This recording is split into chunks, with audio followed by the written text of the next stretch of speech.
Culture et management, Éric Godelier, bonjour. Bonjour. Éric Godelier, alors spécialiste d'histoire, de business history comme on dit, parce que à chaque fois que je pense à vous, je pense à Alfred Chandler. Parce que je vous remercie. Voilà. La oui, je sais, c'est oui, plutôt flatteur hein, dans nos communautés. Et donc spécialiste de culture. Alors il se trouve que vous avez produit le repère édition La Découverte sur la culture d'entreprise. Hein, vous avez coordonné plusieurs numéros, dossiers de la RSG autour de James March. Absolument. Vous avez publié dans la culture source de pérennité. Et figurez-vous qu'en 2017, fait partie des 10 articles les plus lus de la revue française de gestion. J'ai appris ça, voilà. Merci beaucoup. Voilà, ça c'est comme quoi. C'est agréable, comme quoi. Les bons articles traversent les années. Voilà. Alors, vous nous dites, ni plus ni moins, qu'il faut arrêter avec Hofstede.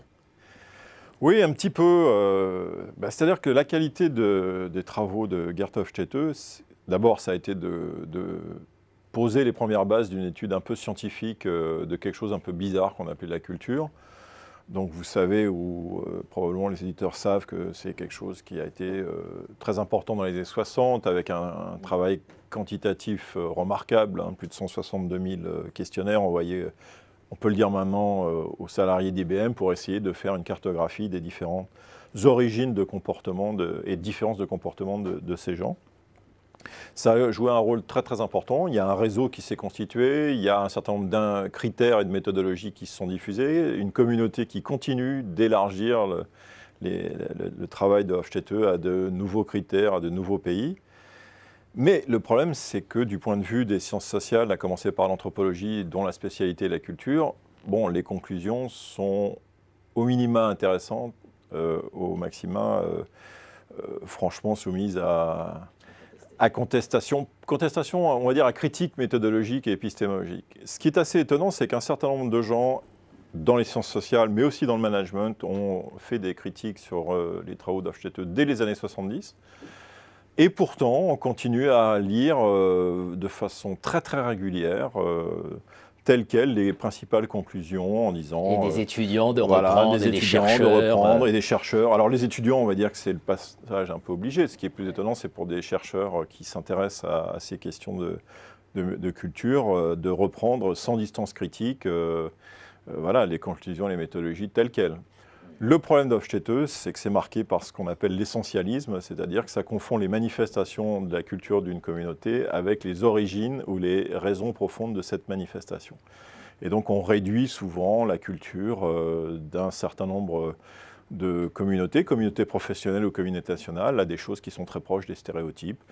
Les Français aiment le football, les Italiens aiment la religion, les Américains sont individualistes, il y a une culture nordique, on ne sait pas trop ce que ça veut dire. Mais ça continue à se développer. Pour comprendre la culture, concrètement, pour aller diagnostiquer une culture, pour mettre les mains dans la culture, qu'est-ce qu'il faut avoir en tête ? D'abord, c'est quelque chose qui est très compliqué. Moi, je discute souvent, on avait lancé à l'époque, à la demande de Carlos Ghosn, un projet de management multiculturel pour améliorer les contacts entre Renault et Nissan au sein de l'Alliance. À l'époque, on avait lancé ça avec F. Capello. Et c'est assez amusant de voir à quel point les ingénieurs, les managers, qu'ils travaillent en France ou à l'étranger, sont sensibles à ces questions de culture. Par culture, ce qu'ils veulent dire, c'est qu'il y a effectivement un certain nombre de récurrences dans les comportements, de résistance au changement, de difficultés d'intégration, de difficultés de communication. Et ces choses un peu bizarres, un peu molles, on sent que ça a une importance, mais on n'arrive pas à les faire entrer soit dans des cadres managériaux avec des outils quantitatifs d'analyse, soit dans des dispositifs de gestion qui vont permettre de les canaliser et de les mettre en forme. Donc le problème, c'est que souvent, la culture suppose du temps d'observation, du temps de compréhension et du temps, si tenté qu'on souhaite un petit peu la canaliser, de mise en œuvre.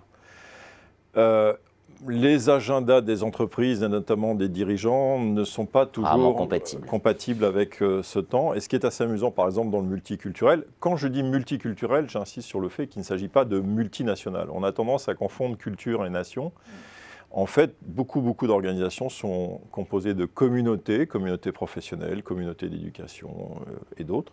Et que ces communautés, elles ont bien évidemment des valeurs. Alors quand on parle de valeurs, HTTE parle beaucoup de valeurs, entre autres. On parle de valeurs qui permettent d'intégrer, mais aussi d'exclure. Or, souvent, dans le management, on a tendance à ne garder que les valeurs positives, ou soi-disant positives, dont on ne sait pas très bien ce qu'elles représentent. Et donc, ces valeurs, on essaye de les mettre en forme, on va chercher des cabinets de conseil, etc. Et souvent, a posteriori, ça se révèle décevant. Donc, il faut du temps. Il faut des spécialistes parce que ce n'est pas accessible. Il faut quand même disposer d'un certain nombre de savoirs ou d'expertise scientifique en sciences sociales. Et puis, l'avantage, c'est que les organisations offrent des situations, y compris pour les gens qui vivent dedans et qui ne vivent pas toujours très sereinement un certain nombre de situations, on parle souvent de recherche-action, développer des méthodes de recherche-action qui permettent de comprendre en profondeur la culture. Le problème, c'est qu'une fois qu'on a compris, ça ne veut pas dire forcément que ça devienne un outil managérial facile à manier. C'est quelque chose qu'il faut manier avec prudence. C'est une source de pérennité. C'est une source de pérennité et souvent les temps de l'évolution de la culture, on a souvent mobilisé la culture dans des phases de changement organisationnel, de changement stratégique, avec parfois une stigmatisation du concept ou des pratiques en disant c'est ça qui empêche les organisations d'innover, de changer, etc. C'est plus compliqué que ça. On s'aperçoit que les gens, les communautés qui sont dans une entreprise peuvent totalement évoluer, mais dès lors, il faut des mécanismes d'accompagnement et puis il faut des mécanismes d'intégration. C'est-à-dire que souvent la culture aussi a été utilisée comme une sorte de réponse pour traiter d'une question fondamentale dans les organisations, c'est comment on intègre les salariés et comment on peut être sûr, si tant est qu'on le soit un jour, que ces gens soient vraiment intégrés et non pas superficiellement intégrés et aux mécanismes et aux objectifs et aux méthodes d'organisation ou de production par exemple. Donc ça prend du temps. Ça ne veut pas dire que culture égale rigidité ou blocage. On a un certain nombre d'entreprises qui, je parle par exemple à Renault, mais d'autres, si on se souvient les uns et les autres de ce qu'on disait sur Renault dans les années 80, entreprise bureaucratique, impossible à changer, etc. On s'aperçoit qu'avec des modifications, des méthodes de production, des méthodes d'innovation, 10 ans après, la culture de l'entreprise a changé. On pourrait donner beaucoup d'autres exemples où, au fond, que ce soit en France ou à l'étranger, eh bien, ces entreprises ont changé de culture et apparaissent maintenant tout à fait performantes et efficaces. Pour comprendre la culture, un article de la revue Française Gestion en open access, comme le dossier de James March, d'ailleurs, dossier de James March 2002, l'article dans la revue Française Gestion le plus consulté, enfin parmi les 10 plus consultés en 2017, culture entreprise, c'est en 2009.